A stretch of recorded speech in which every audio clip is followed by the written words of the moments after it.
So I want to talk about how do I water this garden. I have this raised bedded garden area. I have lots of plants in here, and I don't touch the water faucet myself, and I let it be watered down with this little device that I got from Home Depot. Basically, it's connected to a big rod, and obviously to a water source, and it's connected to a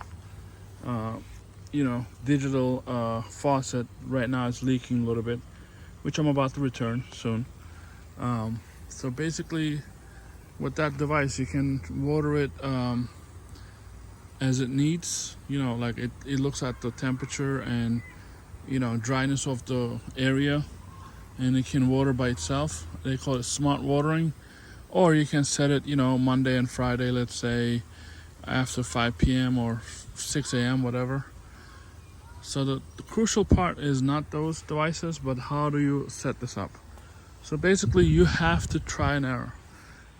This has to be, if you have an area like mine, I don't know, this is about 20 by 30 feet, raised bedded garden area. I could have left this right in the middle and it could just go 360 all around, but then it just be running down hoses in between, whatever. I don't want that.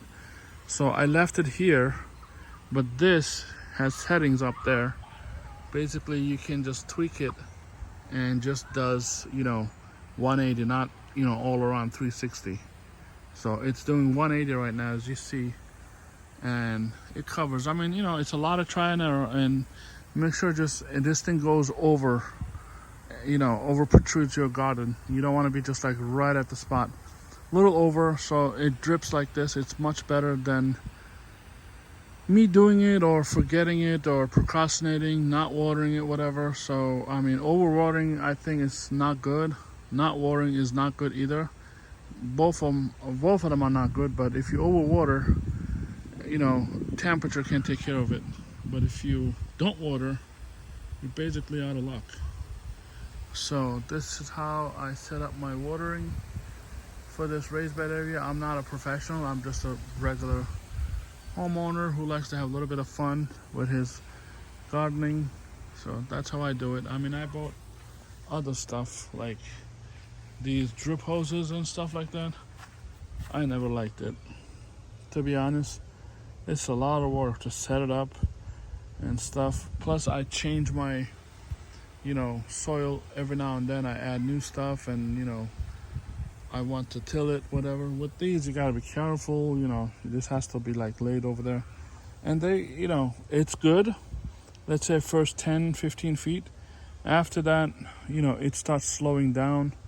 You really have to have really strong pressure.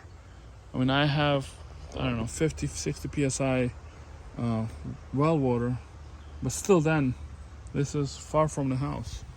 I don't like to use that. This is way better.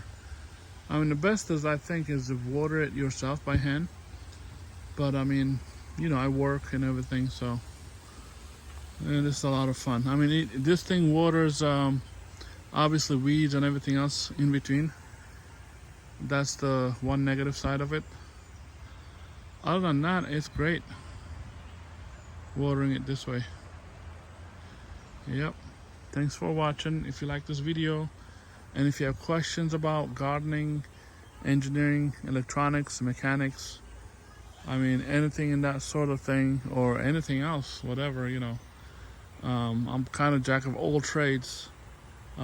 Just ask me a question, or if you have suggestions, or if I'm doing something wrong, let me know.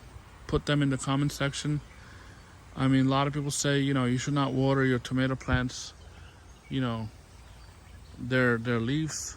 It's not good, and it's it creates disease, whatever. But I don't believe that, because I've been doing this for some time now and never had that issue.